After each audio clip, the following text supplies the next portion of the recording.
Yeah. I think we need to clear things up right away, don't we? Wesley, was that your goal? I think everyone tell me I touched the ball, so yeah. I don't know if I touched the ball, but it's me or Enzo. I'm happy because it was a good goal, it was important, and yeah, I'm happy. We zoomed right in on the pictures, and it looks like you've got the faintest touch. Did you feel it? To be honest, no. But everyone say they see the goal on the video and I touched the ball, so I touched the ball. We saw you were pointing to Enzo after it. What were you saying to him? Because it was a good shot. We worked on that during the week, and yeah, it was a good shot, and yeah, I'm happy for him. Mark, was Enzo claiming that one in the dressing room, though? Did he think it was his goal? Yeah, I think so. He won the goal, but no, I think the effort today was really good. I think probably it's not our best moments after the last performance at home, but today we show that if we play together, if we fight together, we have really good level. So hopefully we can win a bit of confidence after this game, because next week we have a massive game. Yeah, was the most important thing for Chelsea today to respond after 6 games without a win, 6 defeats in a row in the Premier League? Was this a much better response? Yeah, for sure. We are not happy because we won the 3 points, but at the end, today we show that if we won, if we put our effort, if we fight together, we are a really good team. So hopefully we can learn from this game and we can play good these last games.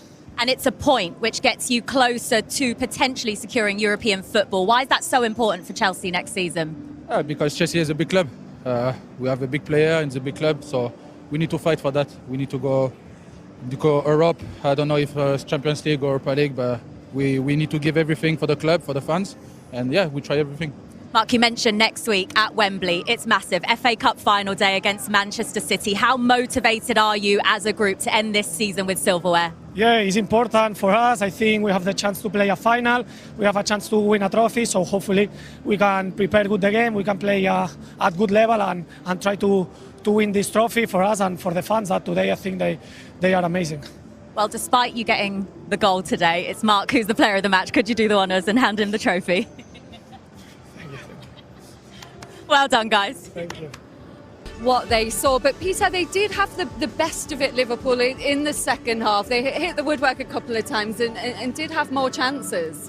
Yeah, they did. Yeah, I think. Listen, I don't think it wasn't perfect by any stretch of the imagination. I think they were kind of out-muscled at times. They huffed and puffed. As Szoboszlai, it always seems to be the main threat running it from distance. I think Rio Engamo, when he was on the field, it was always a danger. You needed to get the ball out to him more. But I don't think they could handle Chelsea's kind of shape, really. Cucurella was so high, they found it consistently getting in down that kind of right-hand side. I felt a little bit sorry for Curtis Jones at times, kind of isolated out there. Chelsea are so fluid in their movement, it was hard to pick up the runners, and unfortunately Liverpool couldn't cope with it. Did you really feel Chelsea deserved to take something away from here today? Absolutely. I think the point was a good result. I thought, like Crouch said, Liverpool started well, and you really worried that Chelsea coming off the back of 6 defeats in the league.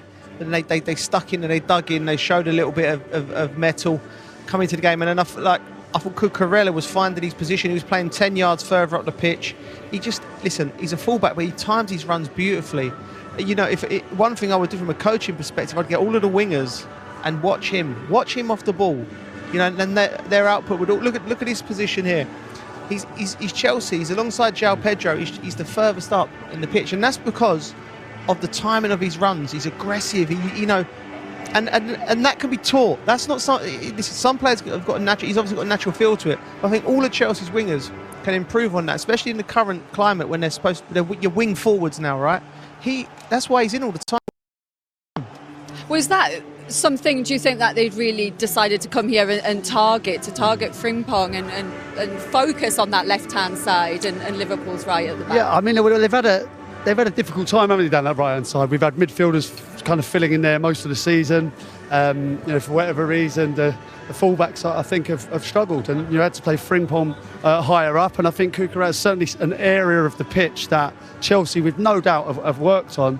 And they overloaded that area, and they consistently got in, and a lot of their chances came from down that side. You said before the game that Liverpool needed to start well to really get the fans on side here, and they certainly did that, didn't they? And there was a lovely goal from Gravenberch, and it felt like it was all going their way from that point. It was a really good start, and I think, they're getting the ball out to Rio Ngamo, such an exciting talent, but they don't want to dive in, they don't want to get close to him. That affords him the space to get the pass off, and this is what Gravenberch's so good at. Like his first touch away from defenders is so good, and he has it right away from them, and then he bends one, I would say, into the top corner, but it was slightly more central, really, and I kind of thought the goalkeeper was at fault. But if you look from this angle here, 2 players in his line of vision, and he can't shuffle across them and make the save, and it was a great strike as well. No fault for the keeper there, Joe, at all? No. I mean, listen, he will probably be self-critical and say maybe he was half a yard further to the right he could have done, but it's coming through bodies, and that's why they say to you, hit the target, especially early on in the game when you're going through bodies, because you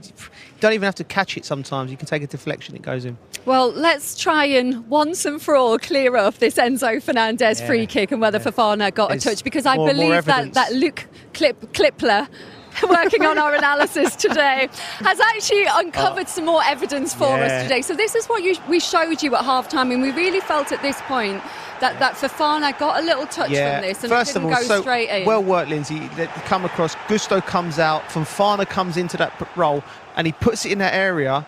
You know, and I think, look, this is the angle which looks like he may have touched it because the ball moved. But then you see on the next clip we're going to show you, it was a gust of wind. So listen, it just goes to show. Look at this daylight here. From the ball he is. Look. He actually does not touch it there. You know, and that's pretty clear. Which that's the conclusive evidence, I think. And unfortunately, we were hoping to make Luke a celebrity. Unfortunately. Well, we called him at Colombo at half-time, didn't we, for solving the mystery? But I think he's gone from Colombo to Dumbo. Look at this. Look at it. Because if you look at the shadow. Yeah. We're getting forensic about it now. You can tell there's daylight in between there. So it has been given to Fernandez as well. It's been given to Fernandez, and rightly so from what we can see. But it just shows how difficult it is for VAR. It's the 18th goal, Peter, that Liverpool have conceded from a set piece this season. Why did they not deal with it?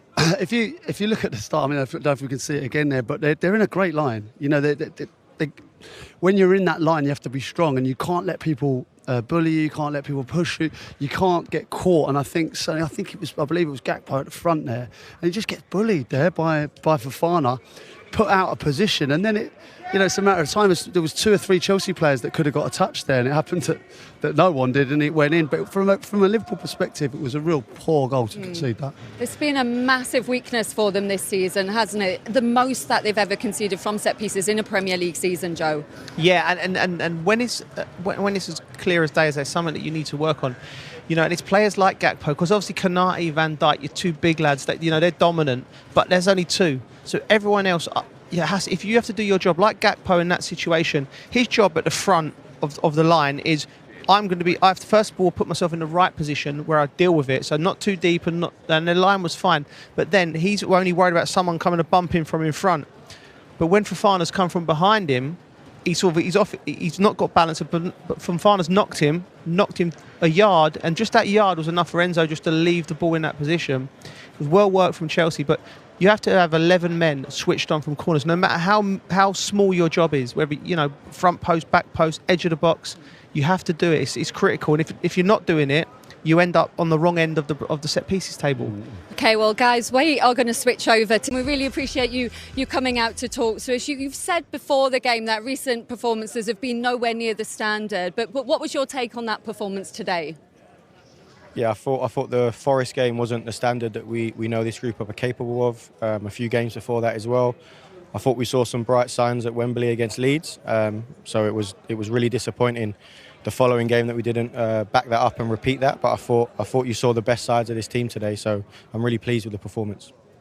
Just want to ask you about Cucurella's position today. At times he was the highest forward. Must have been something you worked on and something you enjoyed today. He played really well.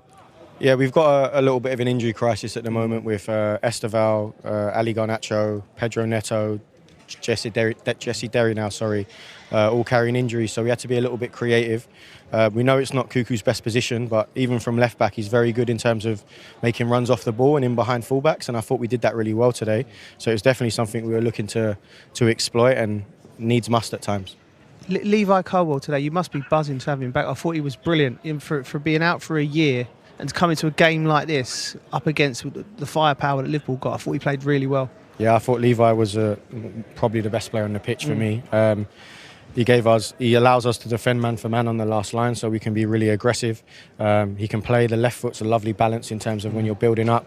I thought he did everything at a really high level today. And like you said, first game in nearly a year, like it just speaks about his character and who he is. Yeah, we're going to throw it forward. Obviously, next week's like massive game for the club, massive game for you. When do you start thinking about Manchester City in the FA Cup final this week?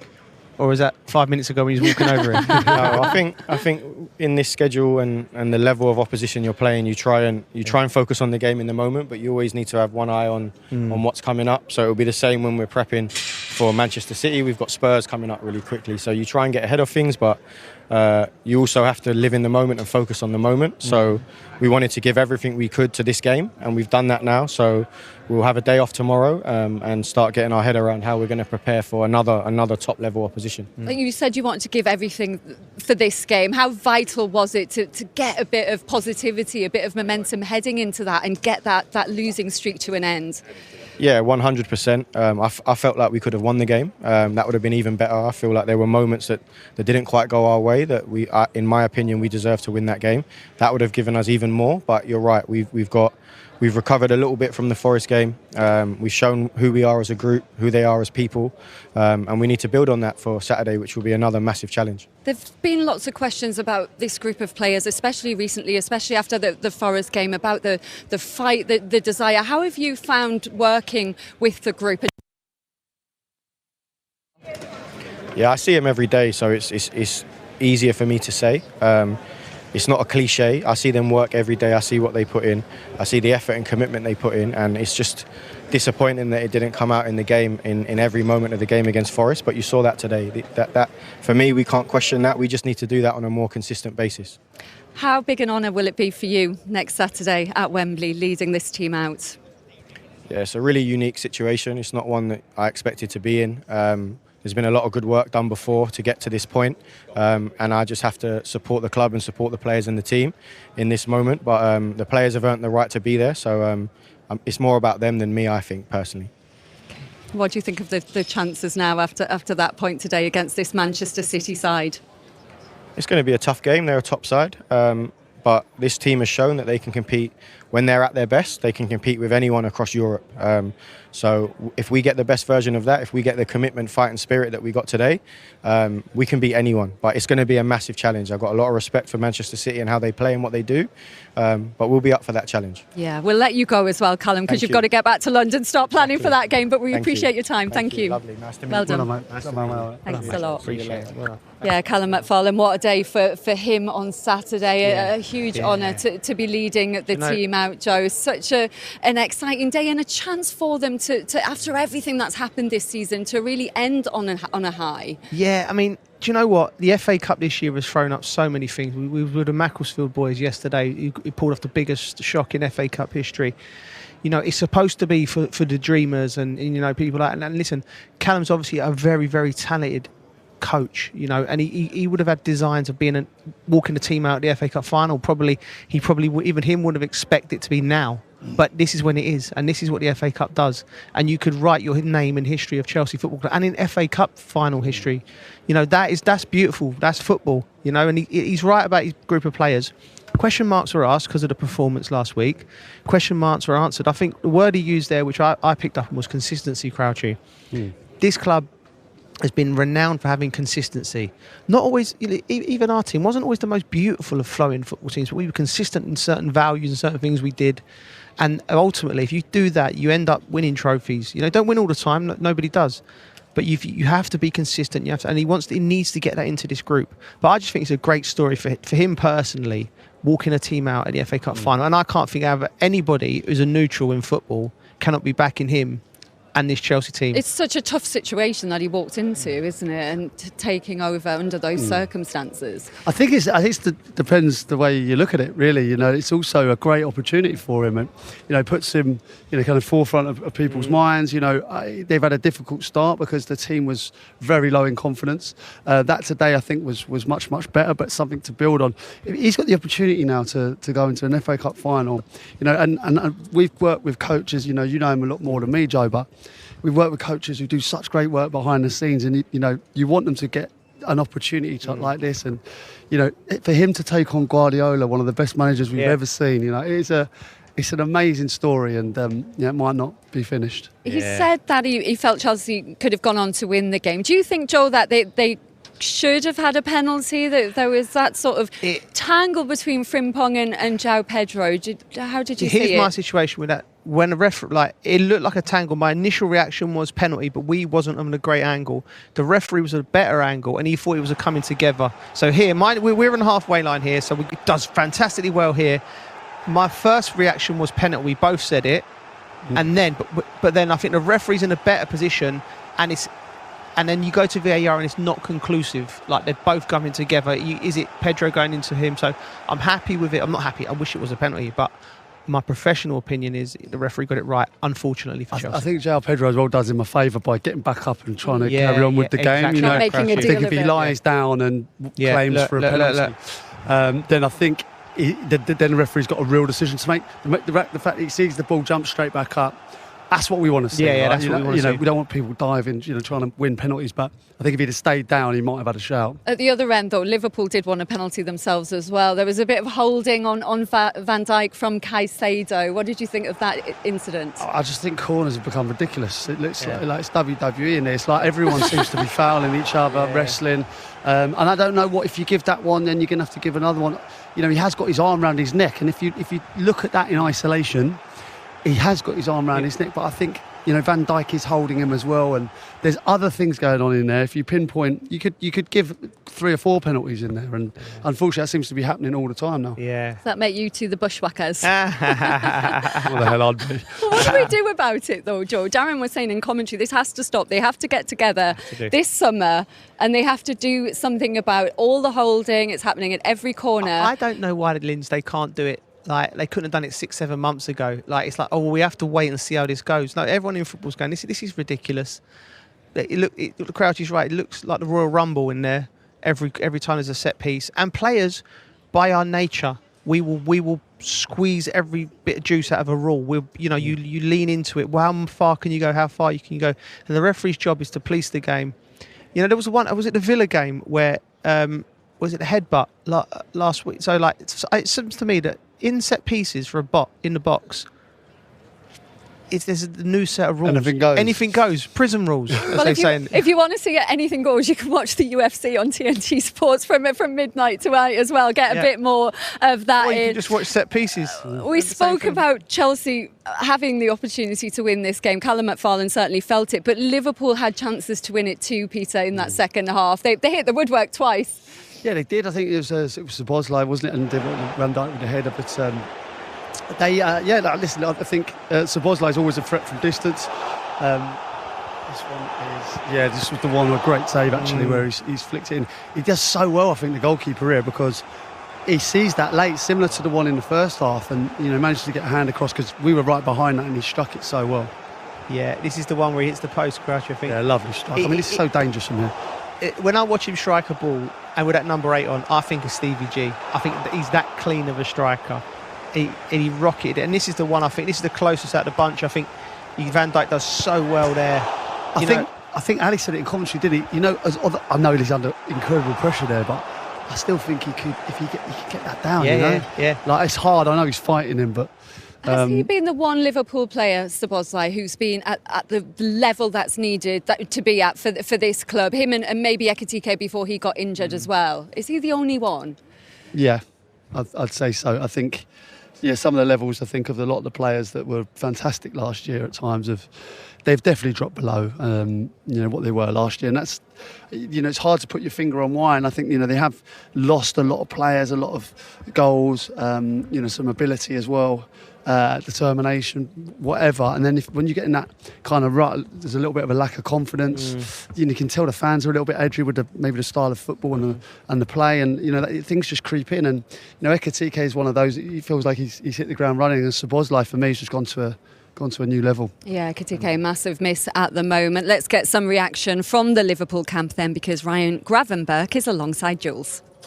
There were boos on the final whistle from the fans here at Anfield today, which shows how they felt about today's result. What's your view on their reaction? To be honest, we need them behind us. I think what they do is, okay, we don't win, but I think we don't really deserve this. I think fans have to be behind us like 90 minutes because when I think it was second half. When they went behind us, we pressed them really, so we need it. So hopefully the next few games they won't do this anymore.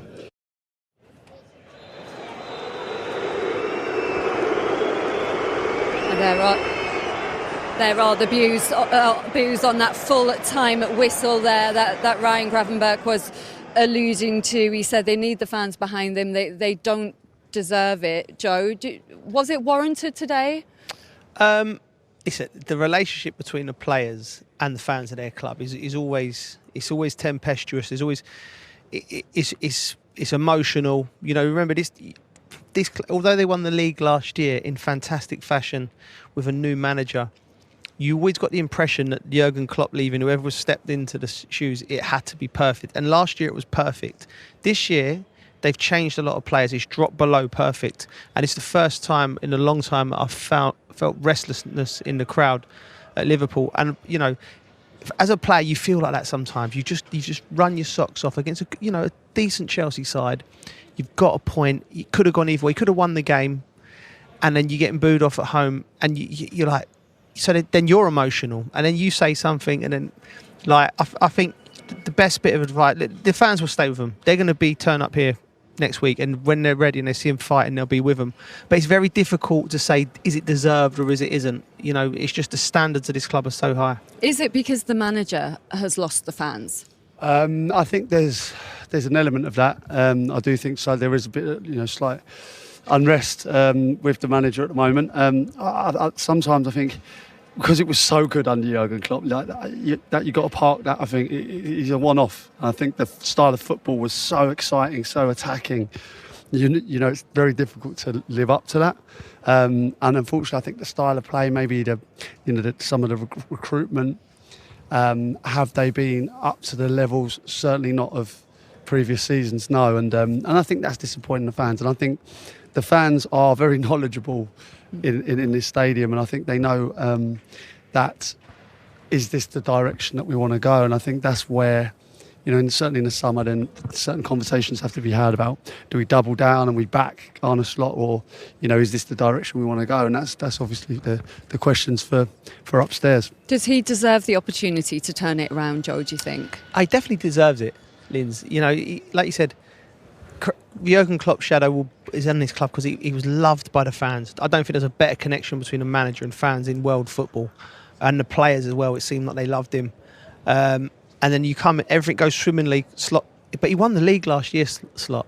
And that's got to count for something. Here, and I just think there's lots of circumstances that have happened around it. So he does deserve. But sometimes in football, you don't get what you deserve. And I think quite often. Exactly, yeah. Well, you are a Newcastle fan, Lynn. So, I know all about that. Yeah. So, listen, I just think the thing that Xabi Alonso is available.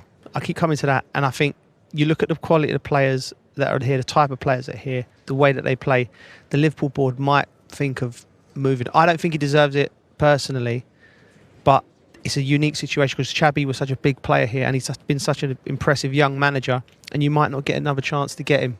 The Chelsea fans that we spoke to earlier, a lot of them seem to want Xabi Alonso as well. Yeah, I mean, I played with Xabi. I think, an opportunity for him to come back here would be ahead of Chelsea. He's loved here by the fans. He's a legend, but I think, Arne Slot's in the job at the moment. You have to get behind him, certainly till the end of the season. And then, things need to be assessed. But I think it does need looking at. And, he's got to answer the questions of why it was kind of so poor. Then look at some of the recruitment, moving players out and moving players in. Because, unfortunately, you look at the squad now, certainly with the players who are out at the moment, and they're falling below par. I think if we look at the Manchester United, the kind of front three and four there, and you matched it up with Liverpool's, it always felt, I thought they stayed in the game for a little bit. It always felt that they weren't going to get over the line in that one. Let's have a little look then at what some of the Liverpool fans were saying on social media after this game. Adam said it was a pathetic performance. End of the season can't come soon enough. The whole team looks clueless out there. Tactics non-existent. James said, get Champions League secured and start making plans for a new management team. The quality and standard on the pitch is woeful, boring, lacklustre and unimaginative play all season. And Harris saying, booze as Rio is taken off. Booze at the full-time whistle. Slot needs a miracle. Really strong stuff on those messages. You read them, and I know that's just a small sample, but obviously the booze in the ground at the end, it feels very difficult, Joe, to see him being able to win them back over. How does he do that? That's some comments on social media. But listen, the booze here in the stadium is more, I'd be more concerned about that rather than what's being wrote on social media. And like I said, I think it's an emotional reaction. I think you need to really sit back and give it some thought. Actually, I think he deserves another year. I do. But Xabi Alonso in the wings, that's the only thing I'm thinking. Maybe they'll do that. Well, we can hear from the man himself now after that 1-1 draw with Chelsea. You'd think they'd lost the way people are talking here. But let's hear from Arne now. He's with Jules. Arne, the game was breathless at times. What did you make of your team's performance and the final result? What does breathless means? End to end, lots of chances, ebbed and flowed. Yeah,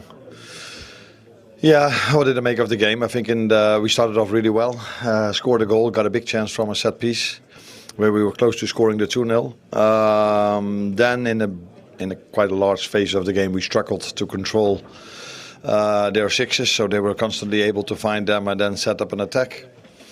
Unfortunately, like last week, we conceded a set piece, and that makes it really hard in a top game to win a game of football if you have a negative balance in set pieces, especially if you look at it. It was such a sloppy goal, or which word you want to use, but it wasn't a great cross and a header. It was just no one touched it and it went in the second post.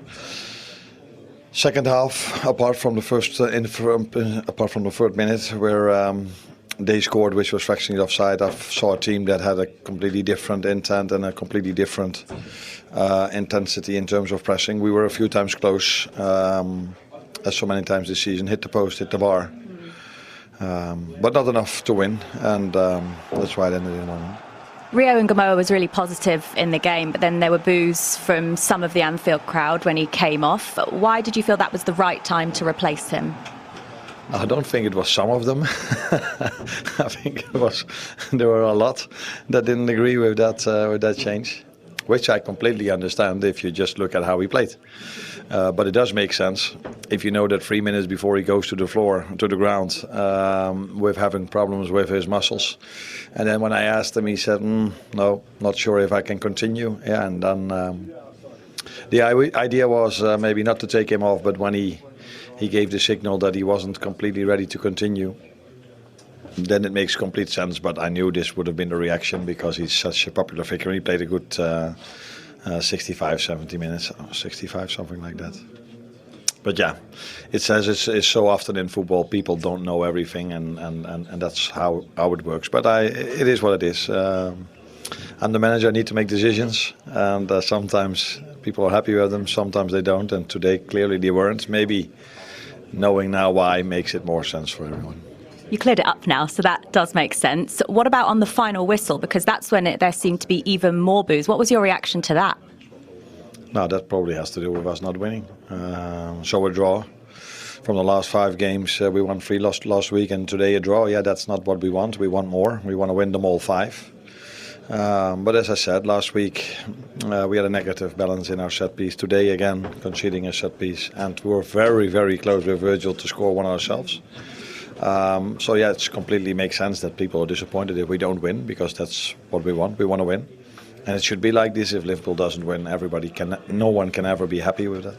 Thank you very much, Arne. I appreciate your time. You're welcome. Arne Slot clearing that up about Rio Ngamoa being substituted. We were sitting really close to him, actually, and I did see him call over to Rio at one point to ask if he was okay and ask if he needed to change. So clearly, he felt it was the right thing to be cautious and take him off. Yeah, we were right next to the bench, right, because privy to a lot of what was going on. And I said to Joe, this isn't going to go down well. But we were totally aware of the situation. Like he had spoke to him and said, I am struggling and you need to make the change. But I think the crowd love him here. And I think at that stage they would have been happy if Gakpo maybe had gone off. He'd have stayed on and Isak goes through the middle. I think that was clear. We mentioned it before it happened. And of course, I don't think the fans knew the full story about he was carrying a bit of an injury. So it's a little bit frustrating one because they thought it was a purely tactical decision. But whatever happened, obviously Isak comes on and I don't know whether he's completely fit or just doesn't feel like, he's not quite the same player that he's been at Newcastle. And like his confidence has gone. I don't know if that is... It feels fitness orientated. I don't know if he's quite there fitness wise. I mean, obviously the fact that he even starts on the bench, he's a top quality player. They've not got Mo in the team. They haven't got loads of goals. Ekatike's out. If he was fit, you'd start him. For some reason, he just doesn't seem to have been able to keep himself kind of match fit this season. They do, despite all the money spent last summer, need to rebuild and take stock this summer to be able to compete on all fronts, Joe. Where do they start with that? How big a task is it? Well, first of all, I think you need to figure out what system you're going to play, what the manager is. I feel it's set up the two up front with Ekatike and Isak next year. And if you start it from a fresh start, I think then if you can get Isak up to speed, Ekatike has seen what he can do, and also he can sort of float out left, but he's been so good in that central position as well. Wirtz as well as a number 10, I think maybe you need to think about changing the personnel behind Wirtz to get the best out of him. You spent 100 million on him. I think he needs... I would look at someone like Elliot Anderson at this club, a physical midfielder, in the Jordan Henderson mould. I think the Manchester clubs will have something to say about that as well. A lot of people will be looking at Elliot Anderson because he's such a fabulous player. But for this club and the way that they've played, it will plug a lot of gaps in midfield, which will allow Wirtz, in whatever system you play the front three, to do well. The crucial part for Liverpool in recent times, you think with Fabinho, Wijnaldum, Henderson, they had those kind of dogs in midfield, and that was kind of the basis of their success. They were always solid. And then do they need a world-class holder then? Would that make the biggest difference? Well, I think so, yeah. I think, they've lost some serious ammunition, right back and left back as well. Creativity, Diaz, Nunes, Jota, there's a lot of goals coming out of that. Salah leaving as well now. So, yeah, it's going to be a big summer. Guys, we're almost done here. You can enjoy your weekend. 1 goal apiece and 1 point apiece at Anfield between Liverpool and Chelsea. Both of those goals came in the first 45 minutes. No way for either to win it in the second 45. Overall, what did you make of the way that the game flowed? Well, I think you've got to say it's a fair result because I think Chelsea were the better team, had more opportunities. Second half, Liverpool had 1 or 2. So Oslai hit the post, but I don't think they created enough. I think both teams would have performed better in the second half. Liverpool limited Chelsea's chances, whereas the first half, particularly in between the right back and Konate, they had a few opportunities down there. But they were toothless. As I said, without Isak's not fit, without Ekatike, without Salah, so they're nice and neat. Curtis Jones, they're neat in midfield, but we didn't create enough to have won the game. Yeah, 8 shots is the fewest at home for Liverpool in nearly 5 years. Chelsea only had 1 attempt in the second 45. The way in which they came back into the game at the end of the first half, did you expect them to kind of carry that into the second? I think that was a positive thing in terms of the first half. Going a goal down so early on, it could have been that kind of feeling of, oh no, here we go again. So it was nice to see a reaction. Like I said, on the balance of the game, I thought it was pretty even. Both teams huffed and puffed a little bit without creating too much. We had Enzo's opportunity, which we showed at half-time, which pulled off a good save, but in terms of clear-cut chances, not too many. Why don't we recap the goals? Because one of them came just in the opening 6 minutes of the game. It came for Liverpool, Rio Ngamoa creating here, Ryan Gravenberch finishing. Well, once again, he had a free kick, and Szoboszlai hits a great free kick normally, but of course Chelsea pushed forward. I said, take it again, they pushed in. Fortunately, they didn't. Chelsea are in a good defensive position, but he just takes too long to come out. Andre Santos takes too long, because you can see here they've got lots of men behind the ball. They're holding a good line. And as Gary's favourite word, scanning, you can see that he's scanning a lot. But from that position, Andre Santos has to come 5 yards further forward, then he could have got closer to the shot. Because as you can see, he's seen 4 or 5 times, he's seen the space. When it gets to him, he's just a bit slow coming out. And it's a great strike, but I think the keeper will be disappointed because it wasn't right in the top corner. Yeah, I think so. We spoke about him scanning, and obviously having, you say to young players, have a picture in your head. He certainly had that, and his first touch set him up perfectly to have the shot, which, like we said, I feel like he was visualising that moment.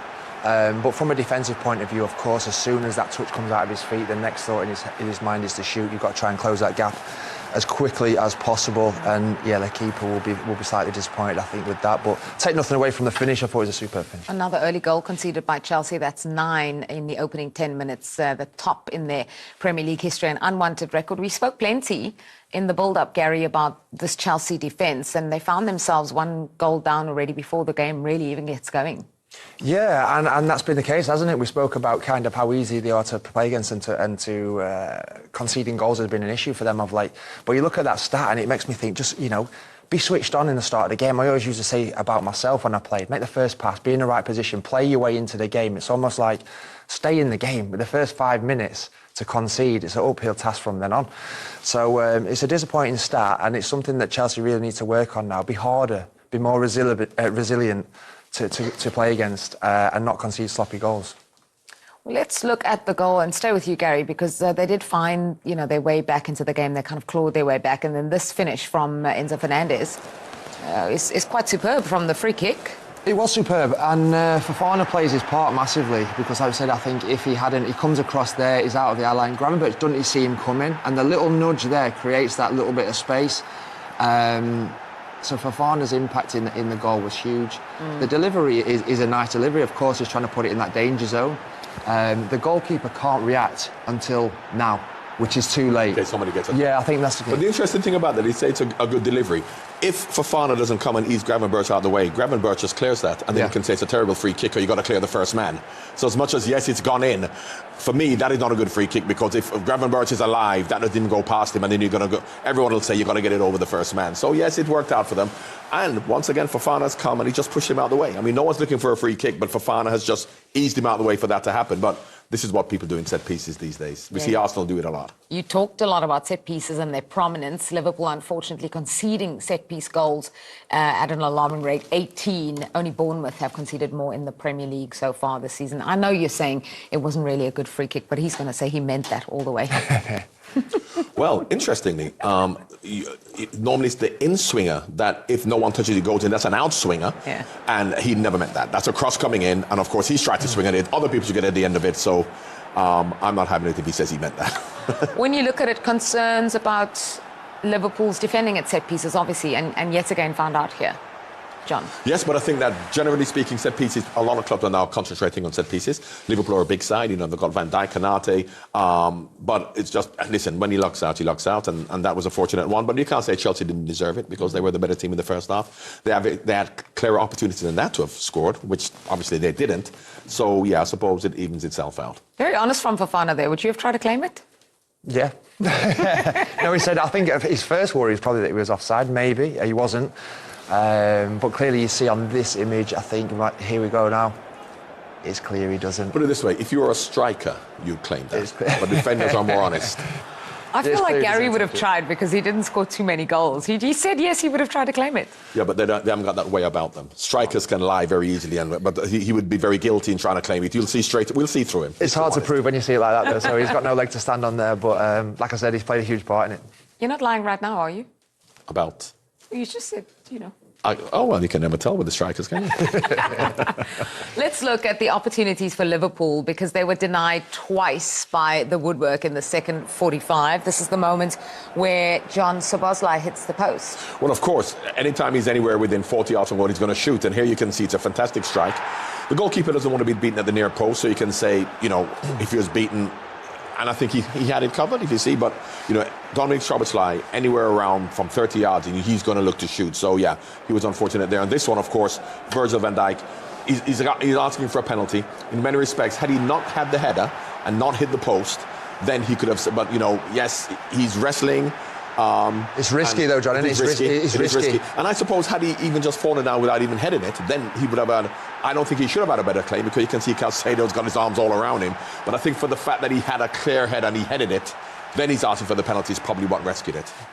So Liverpool calling for a penalty there, they were not given one. And then at the other end, Chelsea thought they should have had a penalty. Let's look at this and get your thoughts on whether this should have been given. So I've seen this a couple of times now.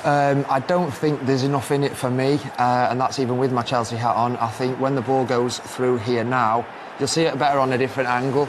But I feel like Frimpong was in position, and João Pedro's almost got his leg. You'll see it on this angle, and I'll explain it better now. There, he puts his leg across him. So Frimpong's got his body in position, and I think it's João Pedro that makes the movement across, and they just get a tangle of legs. So for me, held his position, I don't think there's enough in that for a penalty. Yeah, I think if you look at the body position, he has got the pole position in line with the ball, and João Pedro tried to put his leg across. So for me, it wasn't a penalty. What would you have liked to see in the second half from Liverpool? I'd like to see more composure. I'd like them to create more, I won't say necessarily clear-cut opportunities in terms of in front of goal, but be more progressive in getting into wide areas or getting in and around the box where they're going to have more shots like Dominic Szoboszlai. But as I said, when you're missing your three main strikers, you're really relying on people playing out of position, to really do that. So for me, they never looked as if they were going to create those kind of opportunities that we normally see from them because of the front three are missing. So I suppose you can say they're happy with the point. Both, well, maybe not Chelsea, but I think that, the way it went at the start, Chelsea have to be happy. Well, we can find out more about Chelsea and their thoughts on that draw at Anfield. Let's go back there and get post-match reaction. Here is Levi Colwill. Levi, can you be happy with the point? It's a tough one to take, I think. I think we played some really good football out there. Close offside goal, I think a definite pen. So we're disappointed because, we're Chelsea and we expect to, no matter where we go, to get 3 points. But with the recent run of form, coming to Anfield is always a tough place, and, leaving with a point in the worst thing in the world. I suppose breaking that run of defeats and even looking at the relationship between the fans and the players at the end here as well, that's progress, isn't it? Yeah, of course. I think, the fans always know that we give 100% for them, and I think today, they really see it. We dug in deep. And like you said, our form ain't been great, but no matter where we go, we're going to give 100% for the fans, for the club, for ourselves, and try and win, which we done today. How did it feel to be back out there starting a Premier League match again? It's been a long time, right? Yeah, 100%. Before the game, there was no nerves. I was just happy to be back out there, I said to myself before the game, no matter what happens, how I play, just be blessed that you're back on the pitch and enjoy it. And lasting 90 minutes as well is great ahead of the cup final. It's a good little reminder to the manager that you're available now. Yeah, definitely. I think it's down to the staff that I've been working with during my rehab. They put a perfect plan in place and built me up really well. So now I'm able to play 90 minutes, build on from here. I think it's all down to them. Good to see you back. Well done. Thank you very much. Thank you.